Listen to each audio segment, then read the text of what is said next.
Okay, so let's formally start today's discussion. We are into second week of the semester, right? In the first week, we had seen some introduction to the course, and then I told you that in the first 2 weeks, we'll be revising some key concepts from your previous course, right? And within that, we started our discussion on functions, which we had partially done. We will try and complete it today, right? And then maybe tomorrow, I will tell you something about pointers so that when we go into the third week of the semester, we have all the prereqs in our bag so that the subsequent concepts make sense to us. Okay, so I'll quickly tell you what we had seen in the previous week, and then we'll start discussion on some new concepts, right? So if you remember, we were looking at function, and we said that the key idea of using functions is that they they allow you better organize your program, right? And a more important aspect was what we called software reusability, that whatever you have written once, you can use it multiple times so that you don't have to repeat the same piece of code again and again. Then within the function, we had seen something which we call local variables. Local variables are the variables which are defined within the function. Okay, so we had seen last time an example of a function which was adding two numbers. So any variables that you define within that function, they are local variables of that function. In other words, they cannot be accessed outside that function. Okay, this is something we had seen last time. And then we also saw something which is called parameter, that whenever you are calling a function, not always, but in most cases, you pass some data from the calling function, which is mostly main, to the function to do the job, right? We had seen example of area of circle, that if I want to compute area of circle, I need to tell the function what is the radius of the circle, and that is called an input to the function or a parameter to the function. Okay, then I told you something that with functions, there are three related concepts: prototype, definition, and call, right? So the first thing was function prototype. And I told you that once you have to write the function prototype, if you cannot write it directly, first draw it visually, that I have to make a function which will calculate square of a number. So you just draw a rectangular black box, which is a function. And then you say, okay, how many inputs it will need? It will need maybe one input. If I give it 2, it should give me answer 4. Okay, if I give it another number, say not another number here, if I give it say 4, it should give me answer 16. So in other words, if I give it any integer, it should give me another integer as an output, but the output should be the square of the input, right? So if you convert this syntax into simply, you can say, if you convert this block diagram into C++ syntax, so you see, you simply write name of the function, then within the parentheses you write what is the input of the function. Okay, so input is an integer which I showed here, which goes here, and before the name of the function, this is actually output of the function. So whatever output you are getting, you write it here. Okay, so I also told you that you can have more than one input, right? If you have more than one input, you can separate them by commas, but here you can have only one output. You cannot have more than one data type here. Okay, you can only return one single value from a function. So this is what we had seen last time. Okay, and then I told you that then you have something which is called function definition. Function definition means the body of the function, that what the function is doing. Okay, so similarly as we had done previously, you exactly do the same thing, that you have name of the function, input, and then output of the function. And here you see these brackets which are telling you it's the body of the function, and here you will write the complete source code which is performing the job that you want to be done, right? If you are computing square, so the statements that you will write are within the body of this function. So this is called function definition. And then finally, this is the concrete example. If I have a function called square, so I pass it a number and it should give me back the square of that number, right? So this is function definition. And when I have to call this function from the main, I can simply call this function by writing its name. Okay, so maybe this is my main program. If I want to call this function, so suppose I have some integer which is say x, which has value 5. If I want to compute square of this number, I can simply call this function by writing the name of the function and then passing this value. Okay, so when I do this, this value 5 actually goes to this variable y. You compute its square. 5 into 5 is 25. So 25 is the answer of this statement, right? You can store it in some other variable, say z or whatever you want to call it. And this statement is actually what we call function call.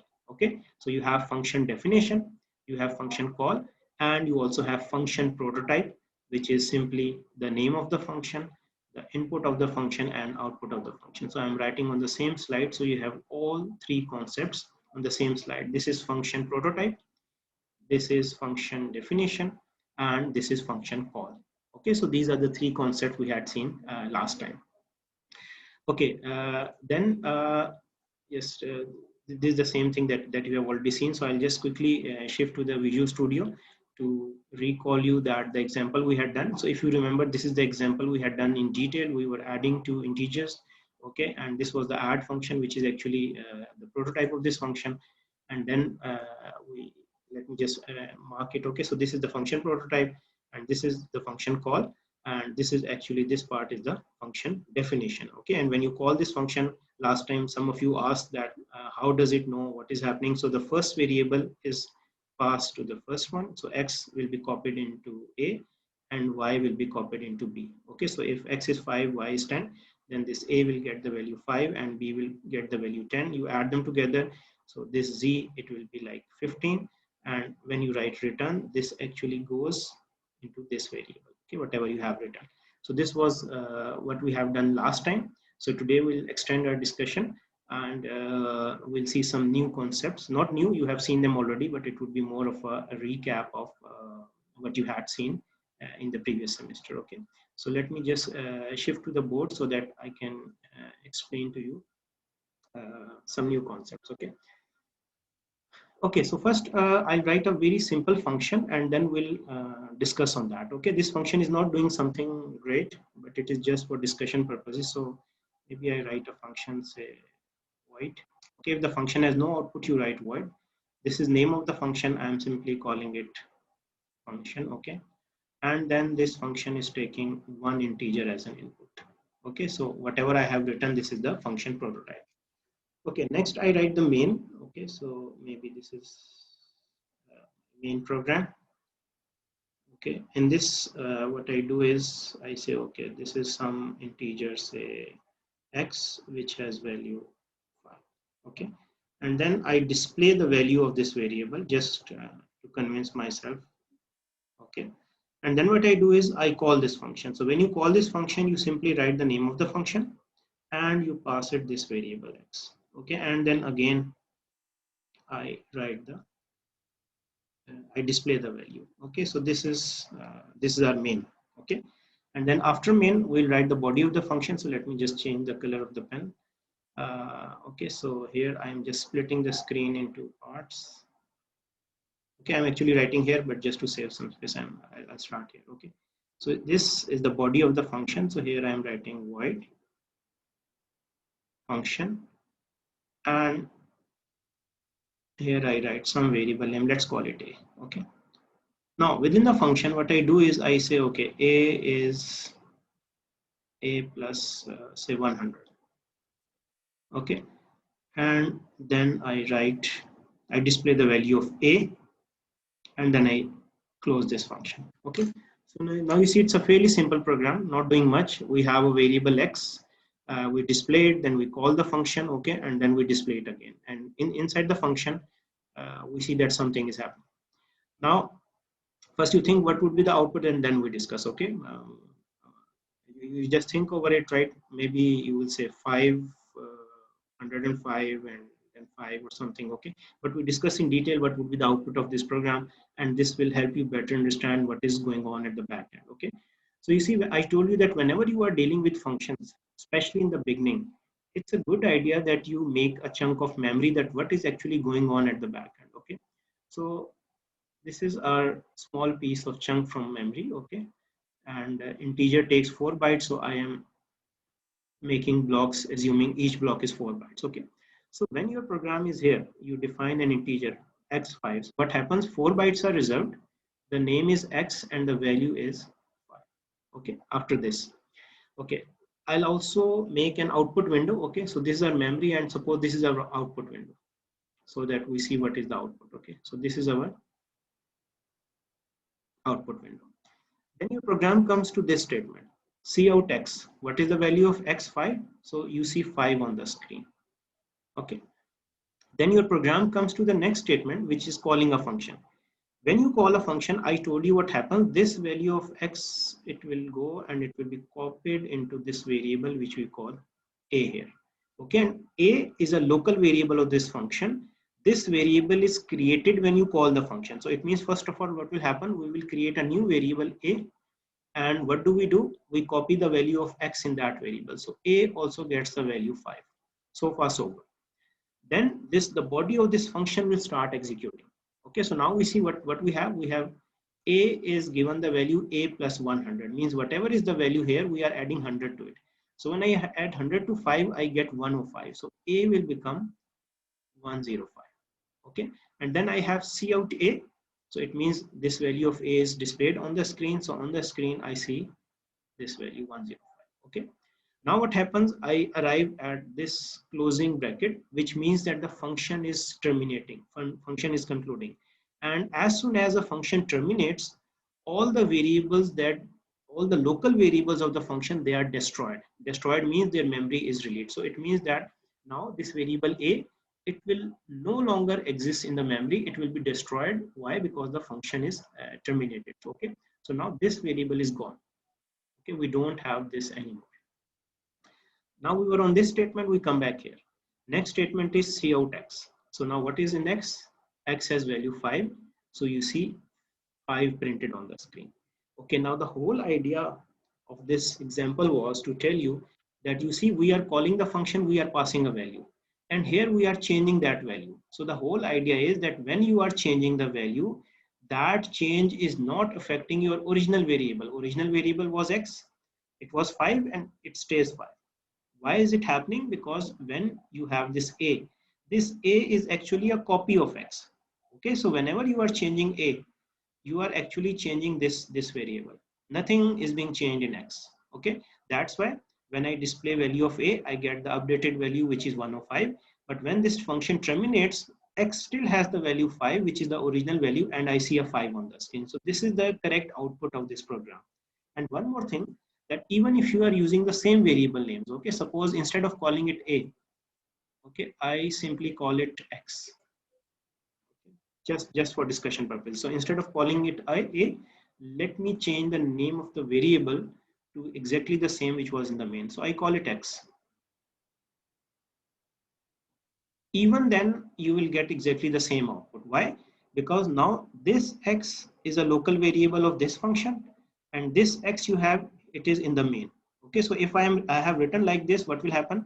I will have another x here. This x belongs to this function. Okay, so it will have value 5. Then you add 100, it will become 105. You see 105 on the screen, and once this function terminates, this x will be destroyed. But this x which was in the main, it still has your value 5, right? So the concept that we have seen here, this is called function call by value. This is the keyword here, call by value. So in simple words, if someone asks you what is function call by value, you have to say that whenever we are calling a function, a copy of data is made. ठीक है ना, जैसे यहाँ पे x की copy a थी, and whatever changes you are making, those changes are not affecting your original variable. You just saw that before the function call and after the function call, the variable still had value 5. And just to convince you, I'll write this program and then I'll take your queries on that. Okay, so just let me quickly make a program on this, and maybe I share with you this screen. Okay, Visual Studio. So now I'll make the same program. So here I write void some, sorry, function which is accepting an integer as an input. Okay, and then maybe I don't need all this. So here I write C out. Okay, I display the value of x, and then I call this function, I pass it x, and then I display the value of x again. Okay, so we have a variable x. I simply display it, I call the function, and then I display it again. So now let me write the body of this function. I'll write void function int a. Okay, and within that I'm writing a is a plus 100. C out a.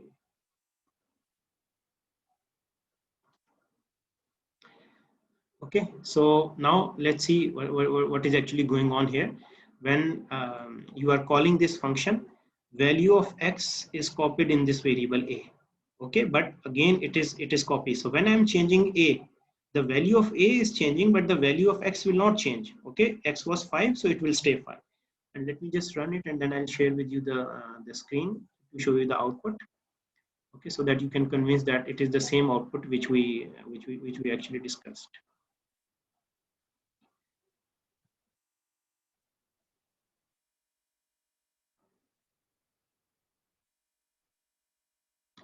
Okay, just give me a second so that I can shift to the other. Sorry, I did not write here.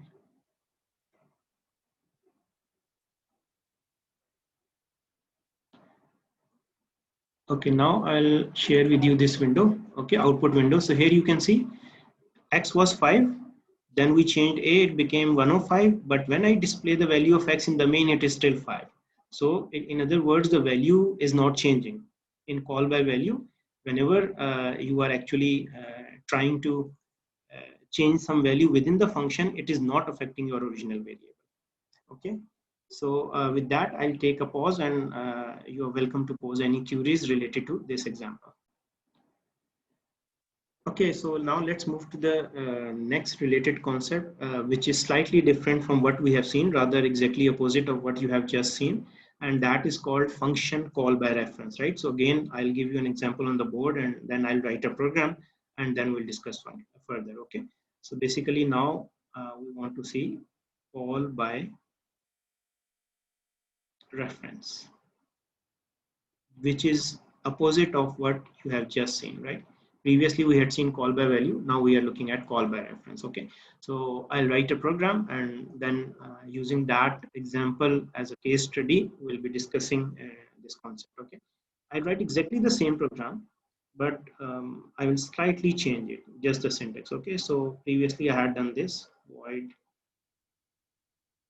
function. Okay, and here you have integer, and then we have this main, and now we have this integer x which was 5. Okay, it's almost the same program, and I write what is the value of x, which is say 5, which is displayed here. Okay, and then I call this function, and then I again display the value of x. Okay, so now I'll write the program, but this time slightly with a different syntax.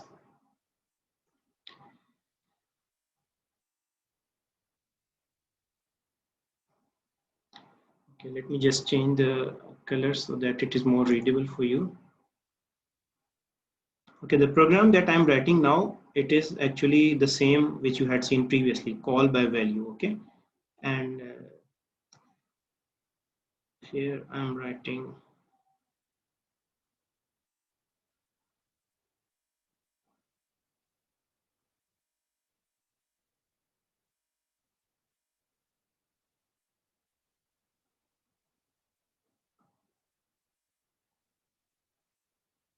Okay, so this is exactly the same example which you saw a little while back. Okay, but this time I'll be changing few things in it. Okay, but if you see, we discussed that what was the output.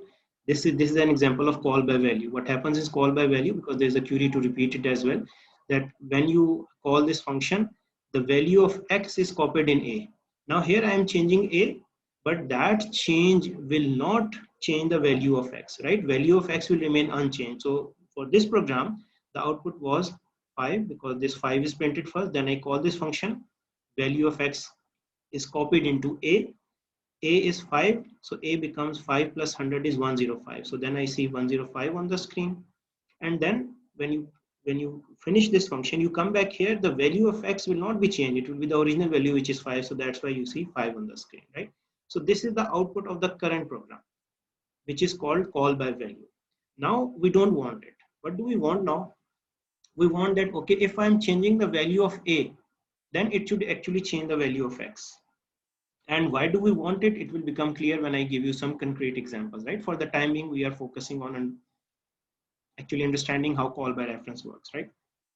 So all you need to do in this program is slightly change the syntax. Okay, and where do you change? You don't need to change anything here in the function call. You just need to change something in the function prototype. And what you do after this data type, you put this simple ampersand, right? I'm sure you are familiar with this, right?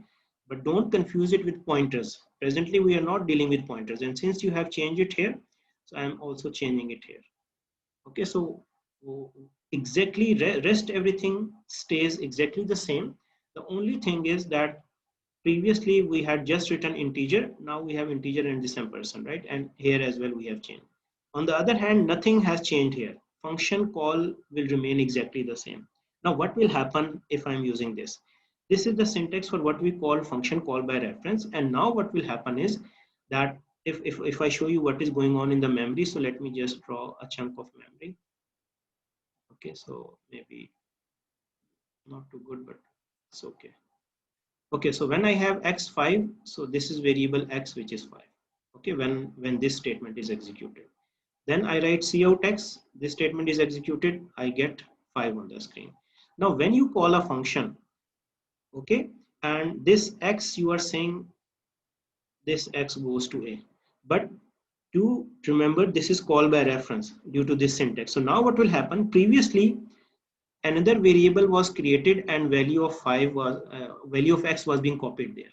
Now this will not happen. No new variable will be created. What will happen is that this variable x, which is 5, this memory location will simply have another name, another alias, which is called a, right? It's just like, suppose there is a person who has a name, family name, and he also has a nickname. Okay, so if you call that person by name or by nickname, the same person will be responding. You are talking to the same person. Same is the case here. When you are doing call by reference, no copy of data is created, but you simply have a new name for this memory location. And this, you must have heard of this term, this is called an alias, right? Alias, if you don't understand this term, you can simply call it like a nickname. So this variable is x, but when we are in this function, the nickname for this variable is a. Okay, so now see what will happen.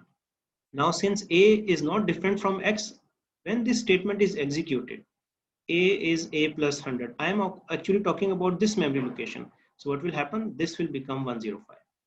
When you write cout a, you see 105 on the screen. When this function terminates, what will happen? This a will be gone. Means now a, your program does not know what is a. Okay, a is gone because the function is terminated. But now when you come back here to the main function, you see now variable x has a new value. So when you will display this statement, it will have a new value, which is 105. So actually what has happened?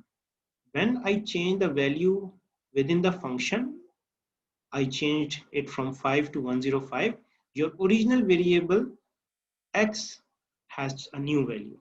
So if you compare this with the previous output, so you see previously you have 5, 105, 5. This was the original value of x. This was call by value.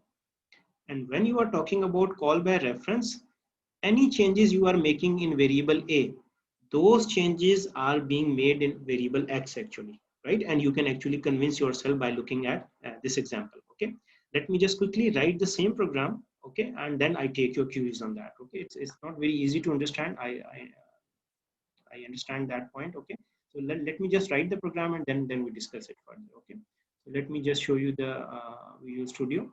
So you see it is the same program which I had written previously. I'm not rewriting it, all I'm doing it. Okay, let me just get rid of this integer. Let's keep it simple, we don't return anything. Okay, and we get rid of this extra variable and we call this function, right? And we don't need anything here. Now this is function call by value, which we had seen previously. If you want to convert this program into call by reference, as I told you, all you need to do is simply change the syntax. If in the prototype I write like this, now this is function call by value. Okay, and similarly, if here I change it like this, this is function call by reference. Now call by value has changed to call by reference. Okay, and now you can actually call this function and see that whenever you change the value of a, okay, it will actually change the value of x. Okay, so let me run it and then I show you the output of this program. Okay, now if you see the output window, x is 5, a is 105, and now x has new value which is 105, which was not happening in the previous case when we were actually talking about call by value. Okay, so now I think we have some time, we can take a pause and discuss it. Okay, so I'll take your queries one by one.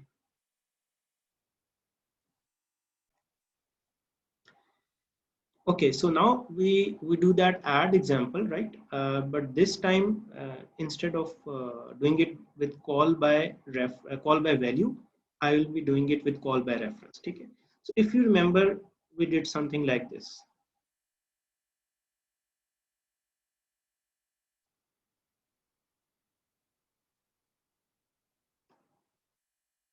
Okay, so we were adding two numbers and we were returning the answer. Okay, but now let me slightly change it. Okay, let's say that instead of using this, I don't return anything from add. Okay, I have written void here, so I'm saying this function does not return anything. I keep the name of the function same, add, and instead of two inputs, let me just write three numbers here. Okay,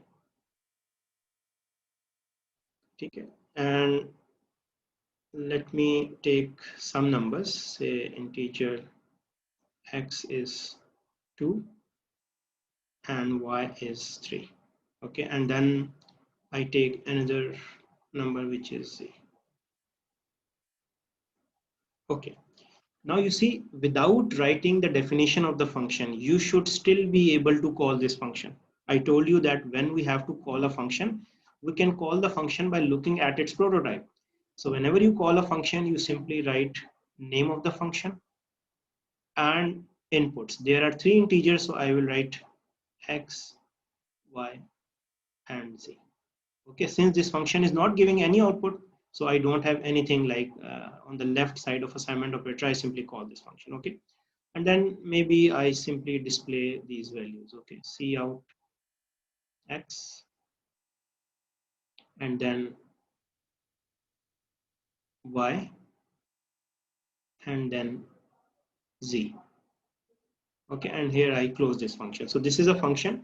For the time being, everything is by value, nothing is by reference. Okay, so now let me just divide the board and I write further. Okay, now let's write the definition of this function. So I write void a and then integer b and then integer c.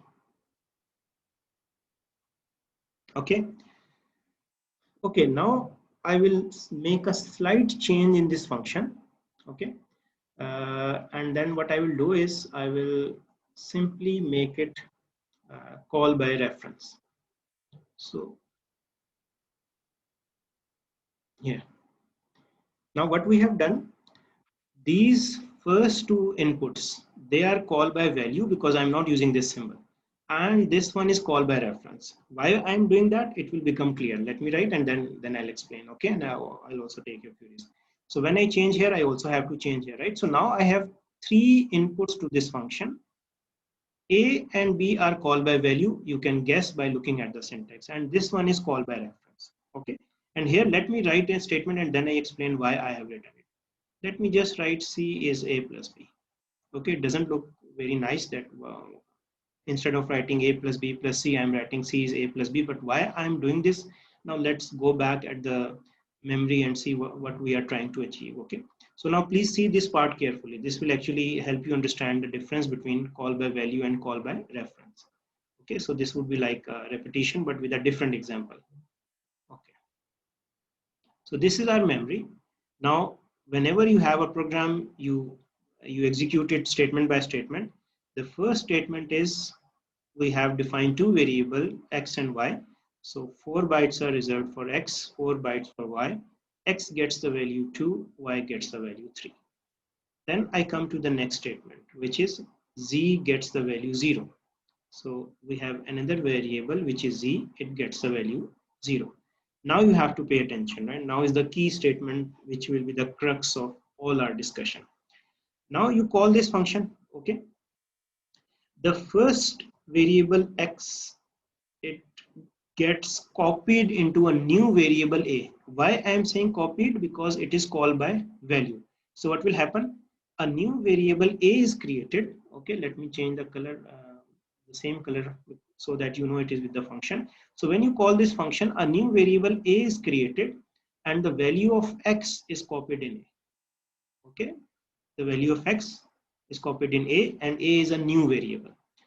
Then the second is y. It is again called by value. So what will happen? The value of y, it will be copied in this variable which we are calling b. So b is again a new variable which is created and it gets the value of y, which is 3. Okay, now is the important thing.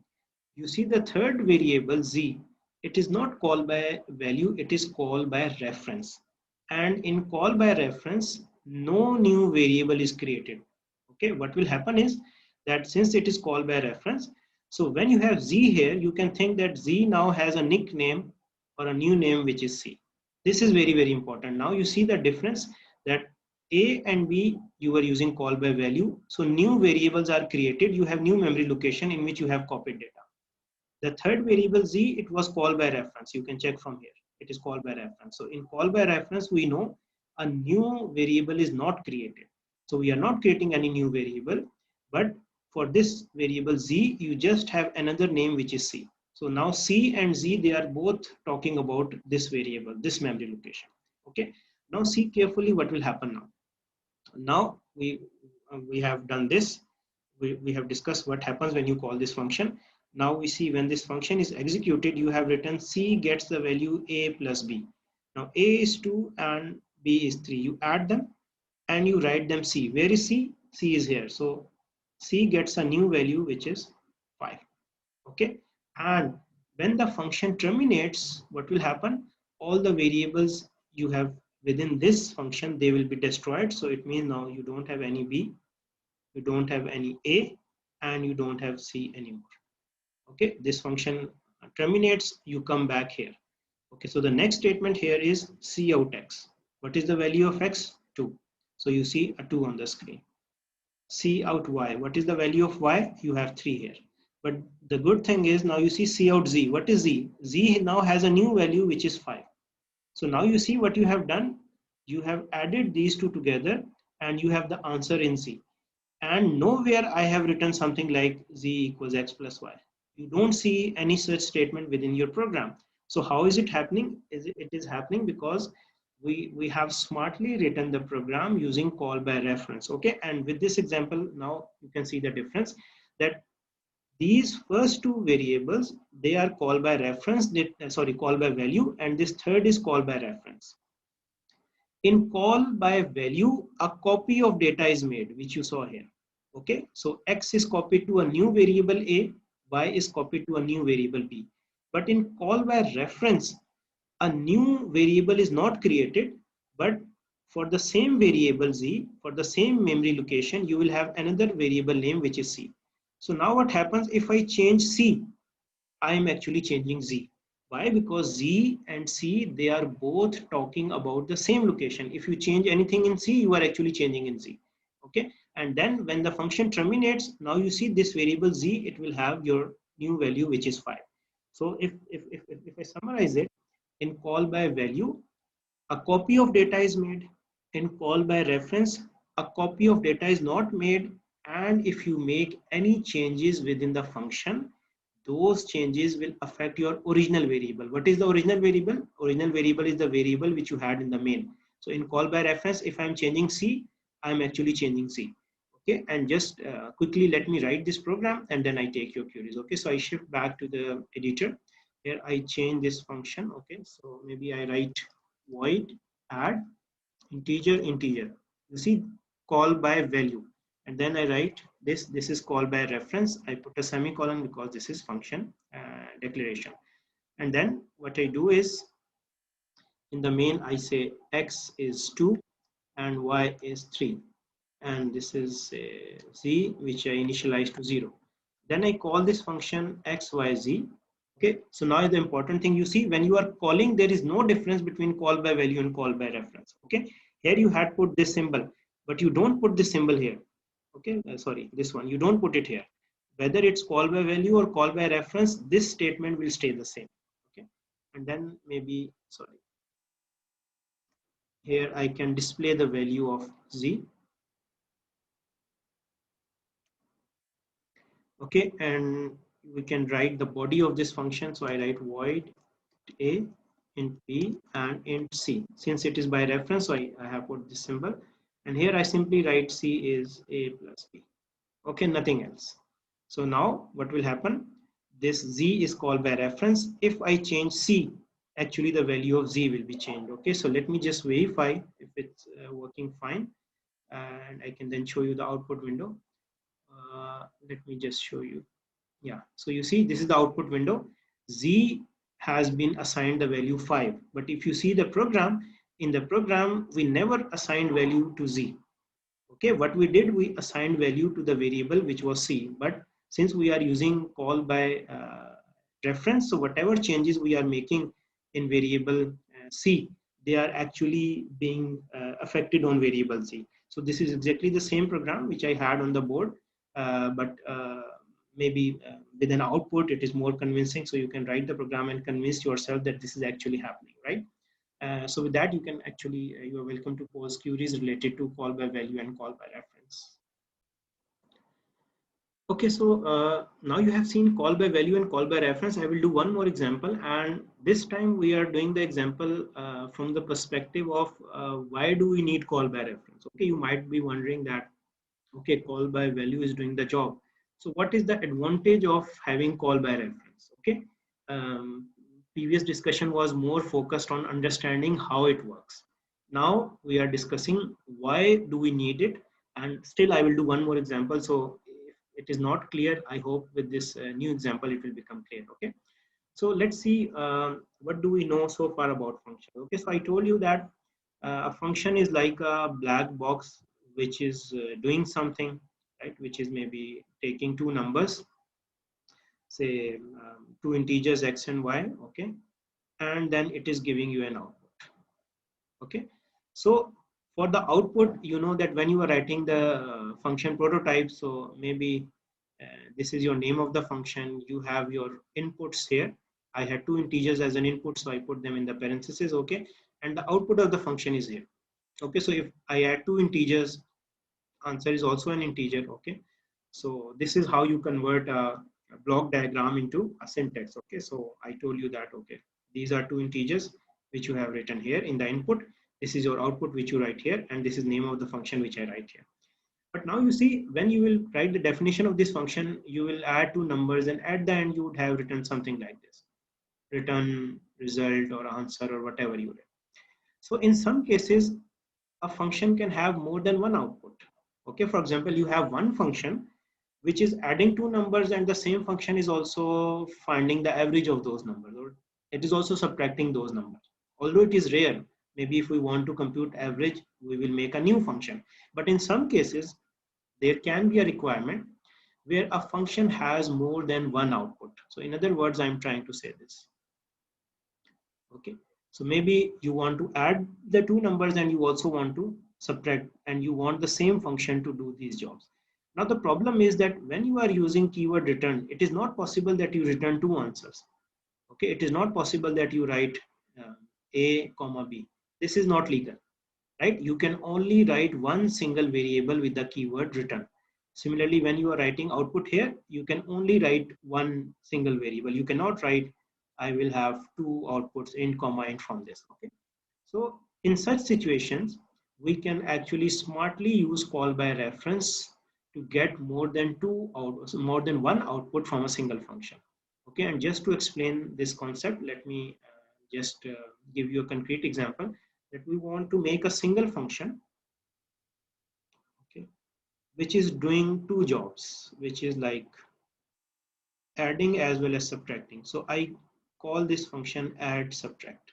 Okay, So it means it will have two inputs, which are like integers, and it will have two outputs. Okay, let me just use the same font color for input so that when I write the syntax, you can easily understand. Okay, so these are two inputs of this function, and then I will write two outputs of this function.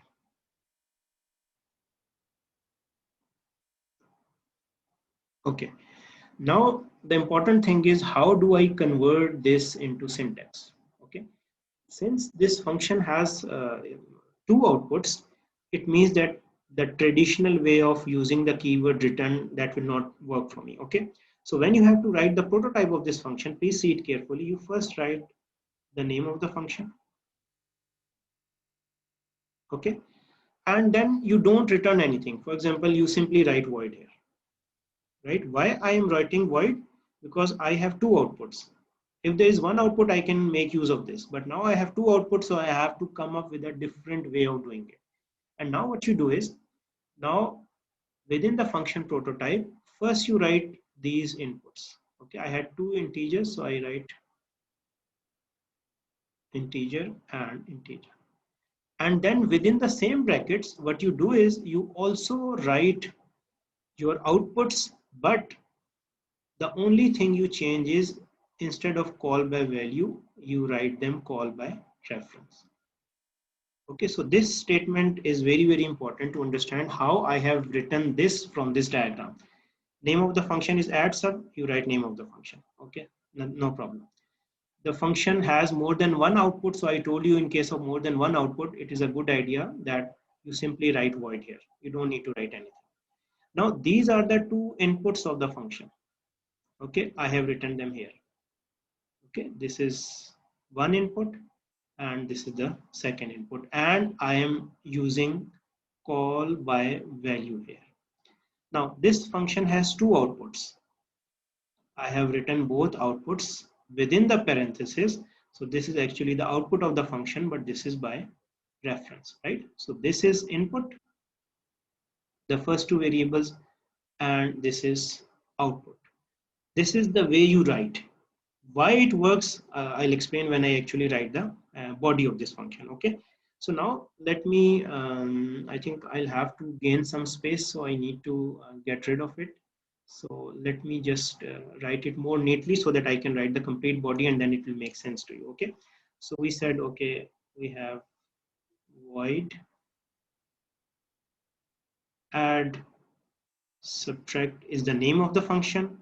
Then I have one integer, two integer, these are the inputs, and then I have one output and second output. Okay, so this is the function prototype which we just discussed. Now let me try and write the main for this.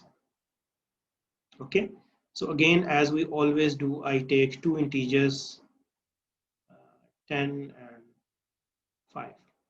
Okay, and then I have two outputs, one is sum, the other is difference. So I also take one variable which I called sum, I initialize it to 0, and then I take another variable which I call difference, I also initialize it to 0. Okay, and then important thing is, now we call this function. I have not given the definition, but as I always tell you, that in order to call the function, you don't need to know the definition. By looking at the prototype, you should be able to call this function. So you write name of the function, add subtract, and you simply pass it. What are the two inputs, x and y? Okay, and then here you simply write these two variables. Why I'm writing these two variables? It just, let me write the definition and then it will become clear. Okay, and then here I can write cout sum, and here I can write cout difference. Okay, now I'll write the definition of this function, we'll discuss it, and then I'll be taking your queries. Okay, so let me just split the screen.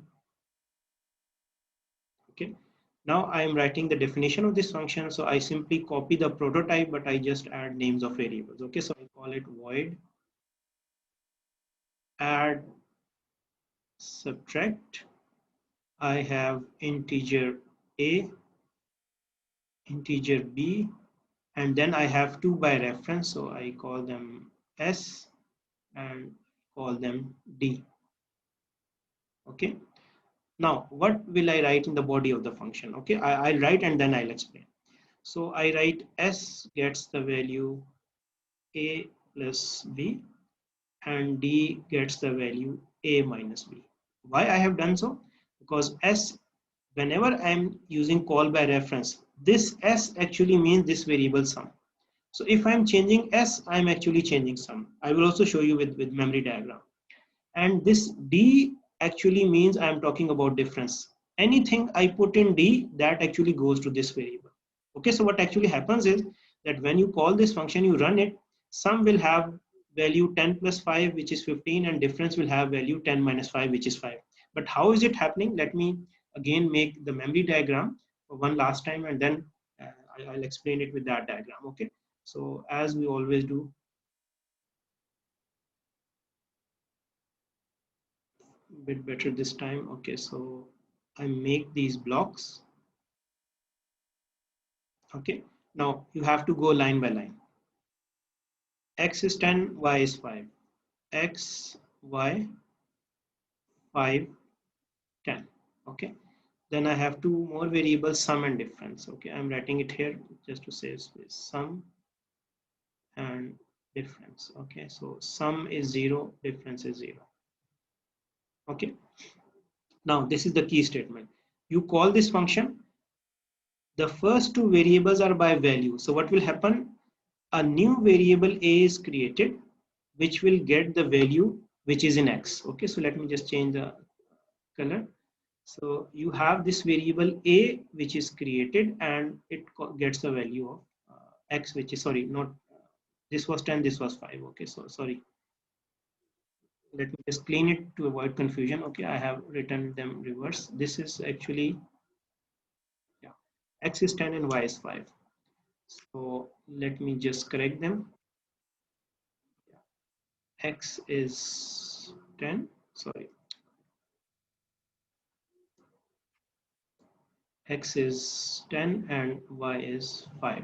Okay, so the value of x, which is 10, it gets copied into a. Similarly, the second variable is y. A new variable b is created and it gets the value of y, which is 5. Now, sum and difference, these are called by reference. So as we discussed, no new variable is created. This sum, it will get a new name and that new name is s. Okay, so this s is just a new name of the same location.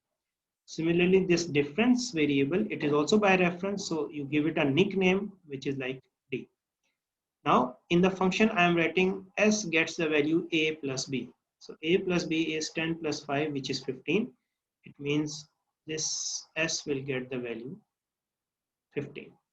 Then d, we have written, it gets the value a minus, sorry, this is not f, this is b.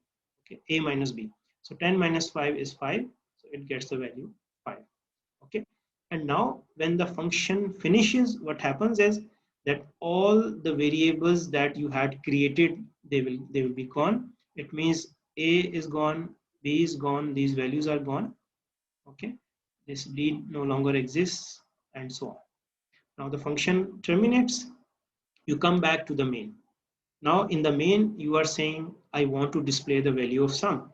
Okay, so when you execute this statement, sum has this new value 15. So you see 15 on the screen. Here you see 5 on the screen. So now you see what is actually happening. I did not assign any value to these variables in this function, nowhere.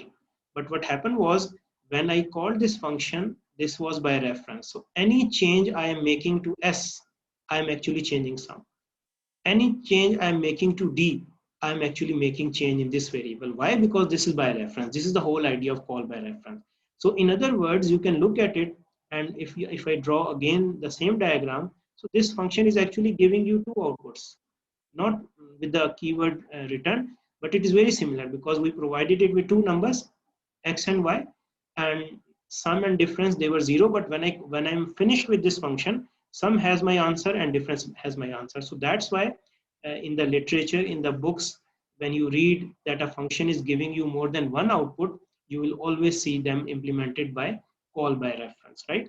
So this is again a complete example. I'll quickly write the program so that it's a neat version, because on the board it is not very neat. So I'll just quickly write it and then I take your queries. Okay, so we made this function add subtract. Then we had first input, second input, first output, second output, and all the outputs are by reference. Okay, so in this case, let me just write it from scratch. Okay, so I take a variable x, which is say 10. Then I have another variable y, which is like 5.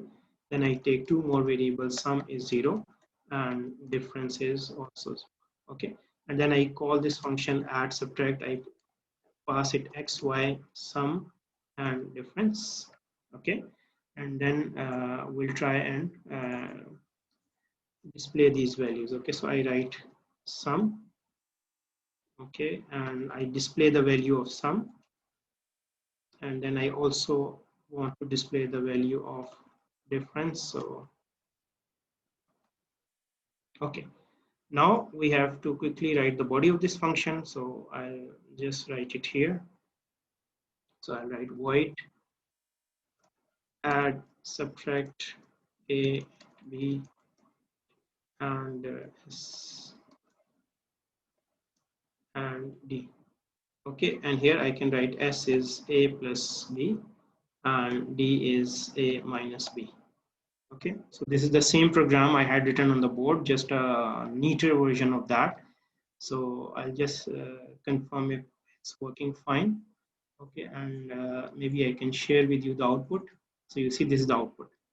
Sum is 5 plus 10 is 15 and 10 minus 5 is 5. So sum is 15 and the difference is 5. Okay, you can see the output on your screen as well. And let me go back to the board. Okay, so with that, I take a pause and we can have some discussion and you're curious. Okay, now we quickly see two small concepts related to function, and then we hope to conclude this topic. Okay, and to some extent, I told you about this in the first lecture as well, but we did not formally discuss it, right? So the first concept related to function that I'm going to tell you is function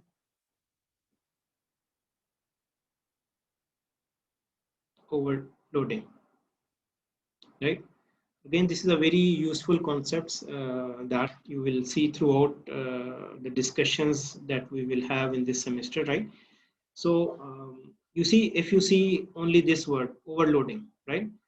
So you must have heard of this terminology in the daily life, right? For example, if there is a car, okay, which has a capacity of say 4 people and there are 8 people in that car, then you will say this is overloaded, right? Okay. Similarly, if there is some cart which can actually carry 10 kgs of equipment, but if you dump 20 kgs on this cart, then it is an example of overloading. So in general, in our daily life, overloading is not something very positive, right? We normally associate it with something negative, that you have given more burden to something than it can handle. Okay, this is the general word by word translation of overloading. But in programming, overloading is something good. Overloading is something useful. Now, what does it mean? Okay, um, suppose you want to make a program that can add two integers, right? So now I will not write the complete program. I'll just write the prototype because we have already seen that. So we'll be saving some time. So this is what we did if I had to add two integers. Okay. Now suppose you also have a requirement that sometimes you need to add two real numbers, two floats, or maybe two doubles, right? Then instead of making a separate function, you will make a separate function, but instead of giving it a different name, what you can do is you can give it exactly the same name.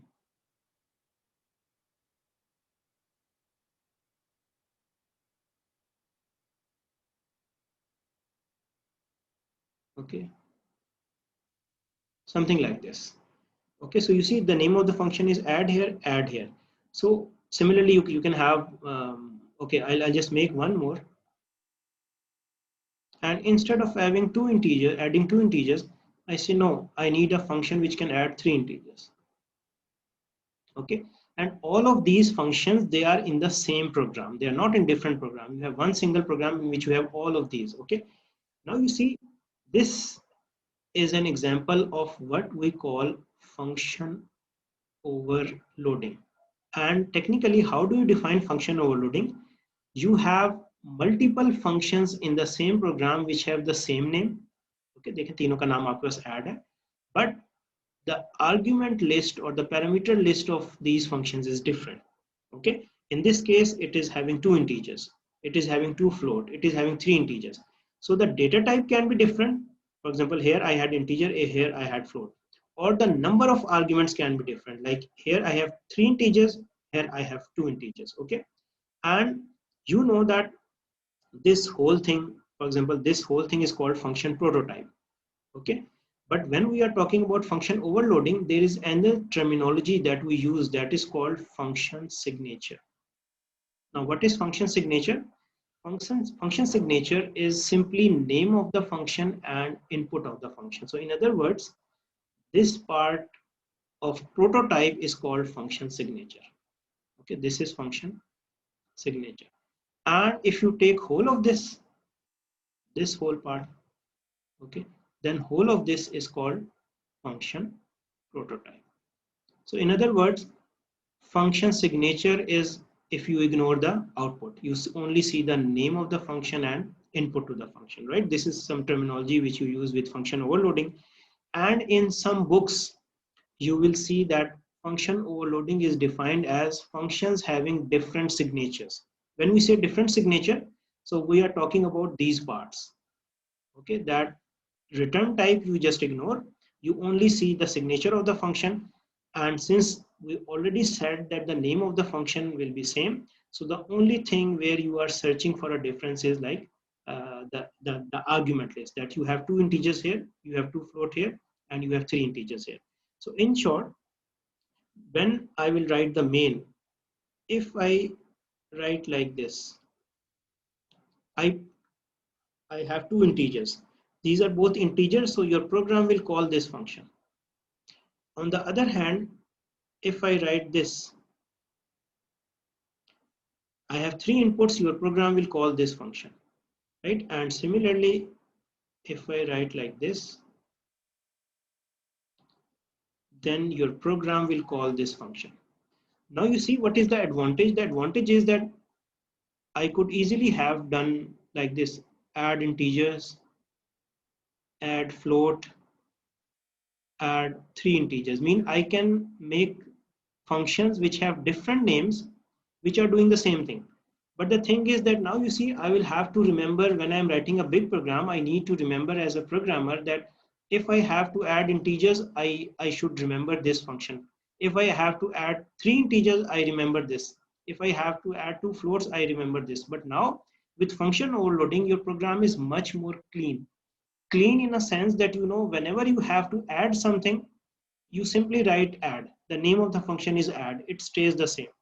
But the add has now different versions. Add is an overloaded function.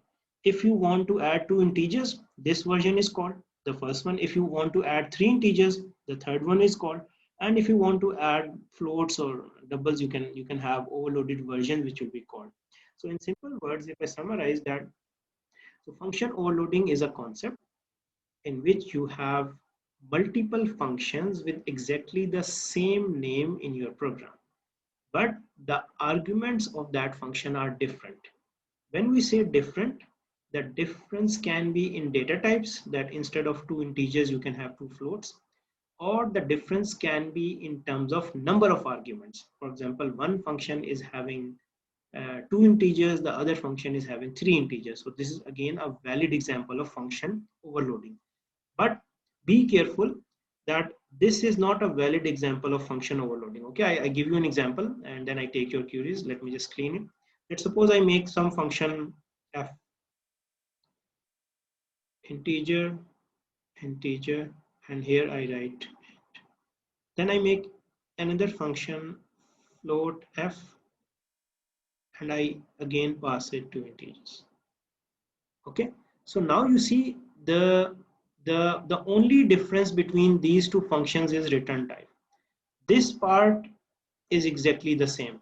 So if you put them in the same program, this will give you an error. This will not compile. This is not a valid example of function overloading. Why is it not valid? Because you see now, if you will call this function like this, your compiler would be confused whether you want to call this function or you want to call this function, because both of these are accepting two integers. Okay, so that's why, although this return type is different, but when you will call it, your compiler will not know whether you are talking about this f or this f. So that's why this is not a valid example of function overloading. Either you should change something here or you should change the number of arguments. Only then it would be a valid example of what we call function overloading, right? So if you have any quick queries related to function overloading, please tell me.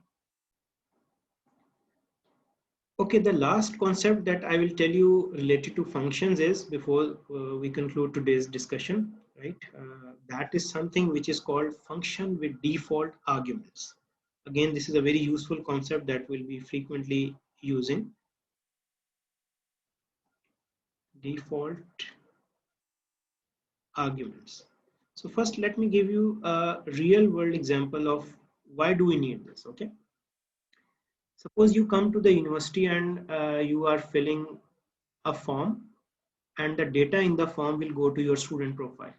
Okay, so the data has your name, your GPA, not GPA, maybe marks in FSC, your phone number, your landline number, and your address. Okay, something like that. So suppose there's a field which is called, what is your landline phone number? Okay, so many individuals today, they won't have a landline. Okay, so when you are filling the form, maybe you will leave it blank, okay, because you don't have it, or you will put a cross, or you will say not applicable or anything, or you will put a dash when you are filling the form. Okay, but when this data is being stored in the database, when your student profile is stored, okay, you were filling a form where you had given your name, your cell number, and your address and so on, you did not have any value for this field. So in the form, you simply put a blank or a dash or a cross. But when you are saving this data in the computer, okay, so you will have a table like this where we have names of all the students, okay, and then we have a cell number of all the students, okay, and then we have landline number of all the students. Now, if you put a cross here, okay, then of course I will not store a cross or NA. I need to store something, and what I need to store, it will depend upon the data type of this. Suppose, although it is not a good example, but just suppose landline number is an integer, although we should not use it as an integer, but just to explain you, I am telling you, okay. So if it's an integer, then I cannot put a cross, I cannot put not applicable, or I cannot put a blank. I need to put something here, okay, which will tell me that this value does not exist. So maybe I put a 0 here. Okay, that 0 means that the phone number does not exist, and someone who will have a phone number, the phone number would be written here like this. Okay, so you see now this 0, what is this? This is the default value. Why is it default value? Because you as a user did not provide value. You provide cross or blank or not applicable, but I cannot store a cross against a phone number. I need a valid integer, right? And for that, if I say, okay, if you provide some value, I will use that value. If you don't put any value, I'll put a 0. And whenever I am searching for data, a 0 would mean that this value does not exist, right? So this is a real world example which will tell you why do we need default arguments, right? Now we come back to C++, relatively small example, that how to make sure that you can have default values in the functions. And what does it mean? It simply means that if your function needs 3 inputs, and as a user you only give 2 inputs, then what will be the value of the third variable? This is simply as simple as that, right? So just to explain you, suppose this is some function which is taking 3 inputs and it is giving you an output, right? So, if you need to call this function, suppose it is the volume of a cube, right, which needs length into width into height. Okay, so if you provide 3 values, it will multiply them together and give you back the answer. But what if you only provide it with 2 values, or you only provide it with 1 value? So we want that some default values are plugged in here, so that your function can execute. Otherwise, you cannot execute this function. Okay, so this is the meaning of a default value. Similarly, if you are calling the add function, okay, you say I want to add 2 and 3. But if you only provide one value, then we say, okay, if the user gives only one value, we assume that the second value will always be 1 or it will be always be 0. So this is what we mean. And how do we choose a default value? It depends upon your application. You as a developer have to decide that what is the default value you want to use. Okay, so now let me write the program and then I take your queries on that. So let's say we take the same example. Suppose we want to compute the volume of a box. Okay, so first I will write it without default value. So you have say 3 integers here. Okay, maybe I can this time write the variable names as well. You don't need to write variable names, right? But sometimes I will write, sometimes I'll skip so that you are familiar with both the notations. Okay, and here I have say 3 variables. X is 2, Y is 4, and Z is 6. Okay, and then I want to compute the volume V, which is, I call this function and I pass it X, Y, and Z. And then I can simply display the volume. Okay, now let me just write the body of this function. Simply, we know that we simply multiply them and we get the volume. So here I write integer. Then I write name of the function and 3 variables, A, B, and C. And within the body, what I do, I say, okay, integer, this is my result. Result is actually A into B into C. And then I say return result. Okay, so this is a classical program. Okay, nothing new. So if you pass it 2, 4, 6, it will multiply them together. 2 into 4 is 8, 8 into 6 is 48, so you will get 48 as an output. Okay, now what we want to do is, we want that, okay, if the user does not have all 3 values, okay, you see when we are computing the volume of a box, we have like 3 values, which is like length, width, and height. Okay, so what if the user has only 2 values? Okay, it means I'm trying to say that what if the user only gives you 2 values? Then of course, if you write it like this program will not compile it. It will give you an error. Why it will give you an error? Because this function needs 3 input and you are only providing 2 inputs. Okay, so this program will not compile. But with default arguments, we can make sure that if the user is not providing you all 3 values, you can use some default values for the missing parameters. And all you need to do is, you need to change something slightly in the prototype of the function. So here what you will do is, you will simply, let me rewrite it again, okay, so that it is more clear. Instead of writing simply like this, what I do is, I provide the default values for all 3 variables, and let me show you how to do that. Okay, let me just pick the pen. Yeah. Okay, so I will write integer, name of the function. Okay, and then previously I had written this. Now I will give it a default value. Again, I have given a default value of 1. You can choose any other default value depending upon your requirements. Okay, now let me go back to main and I will change things here. Okay, so this, please see it carefully. Now what I will do. Okay, first what I do is, I simply call this function by passing it all the 3 values, X, Y, Z. Okay, this function needs 3 input and I am passing 3 input. So it means the default values will not be used. Okay, you have 3 values which are like 2, 4, and 8. They are multiplied together, and for this you get the answer which is 2, 4, and 6. So you get the answer which is like 48. for this statement. Now I call this function again, but this time what I do is I give it only two inputs. Okay. Now what will happen is if you give it only two inputs, it will take the two inputs from you, and for the third variable it will simply copy the value from the default arguments. Okay, so I accidentally erased something. Let me just write this was actually b. Okay, so now this x which was 2, it will go to a. This y which was 4, it will go to b, and you did not provide a third value, so it will go here and check what is the default value.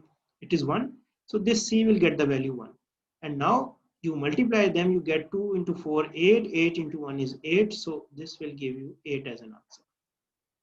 I can do it further. I can say, okay, what if I pass it only one variable?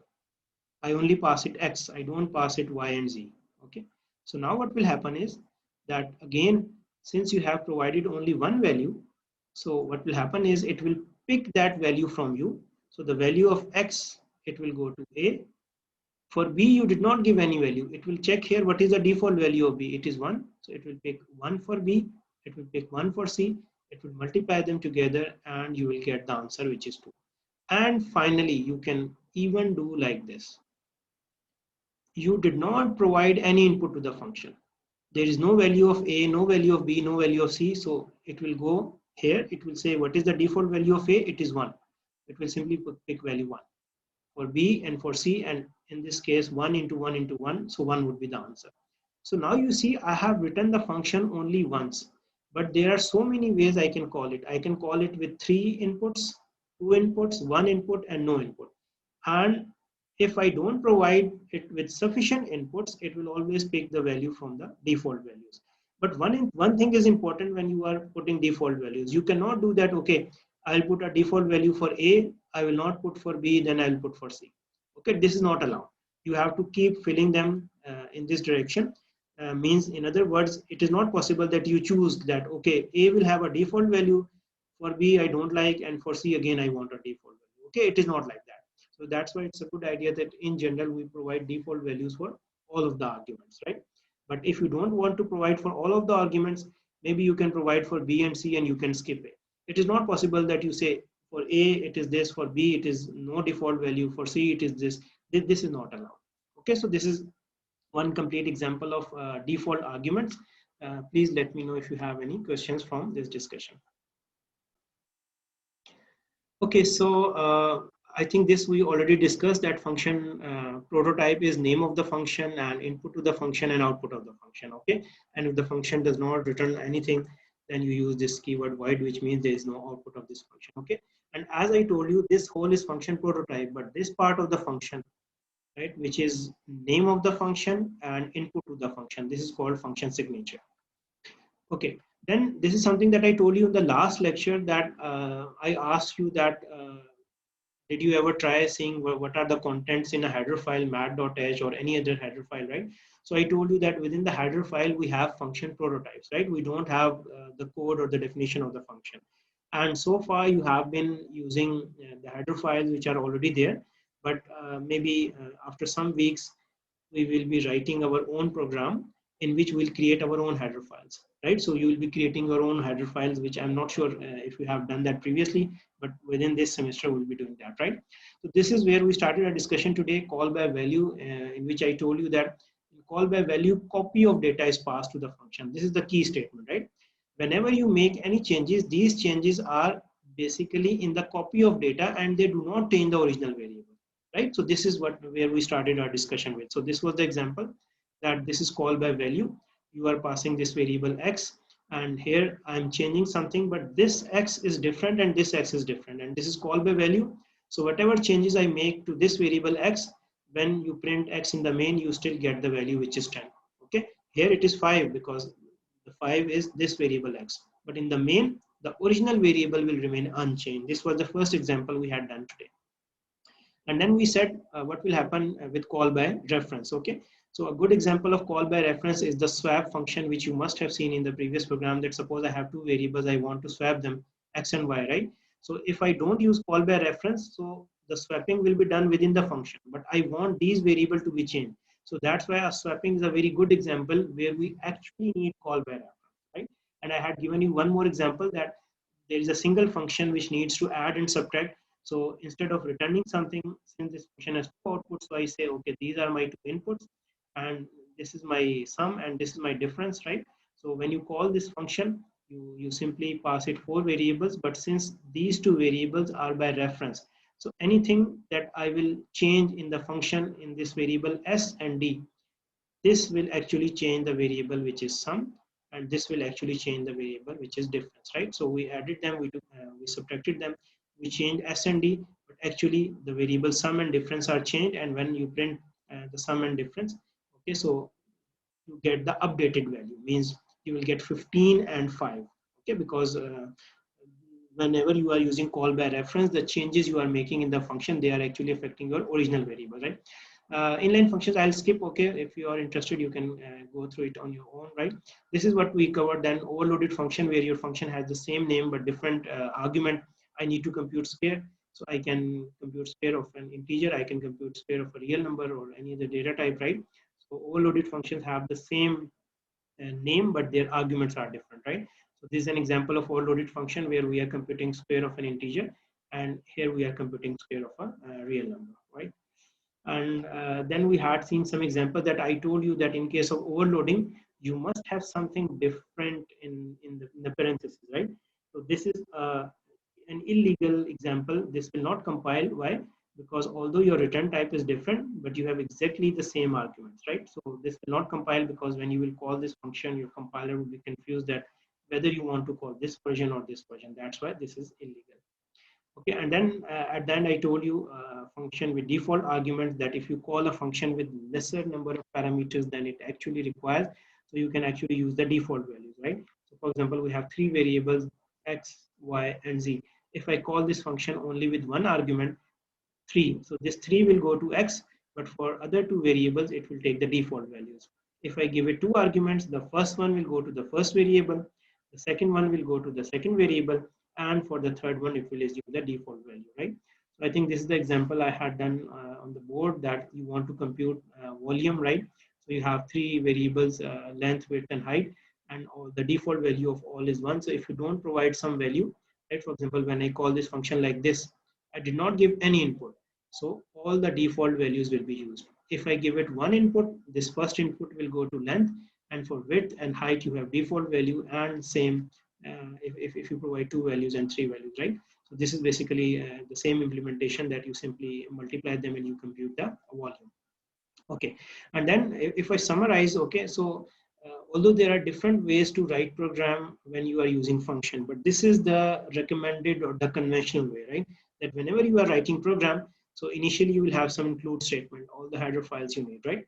And then it's a good idea that you give function prototypes. So as I told you, if your program has 3 functions, you will have 3 prototypes. If your program has 10 functions, you will have 10 function prototypes, right? So it's a good idea that you give the function prototypes in the beginning, so that anyone who reads your program, he gets to know how many functions you are using. Then you give your main, and after the main you give the definitions of the function. Okay, so if you have 10 prototypes here, then after the main you will have 10 function definitions here. Okay, in some cases it is also you will see some programs where instead of giving function definition after the main, people would give function definition before the main. If you do that, then you will not need function prototype, right? But I would not recommend that, especially in the beginning. In the beginning you follow this, that you have function prototype and function definition which are separate. Okay, maybe later on, once you are comfortable with programming, then if you have given the definition of the function before the main, you will not need a separate prototype, right? But for the timing, just ignore that. And then I told you that a function can have multiple input and it can give you an output. If the function has a single output, you can use the keyword return, right? But if your function has multiple outputs, then of course this cannot be used.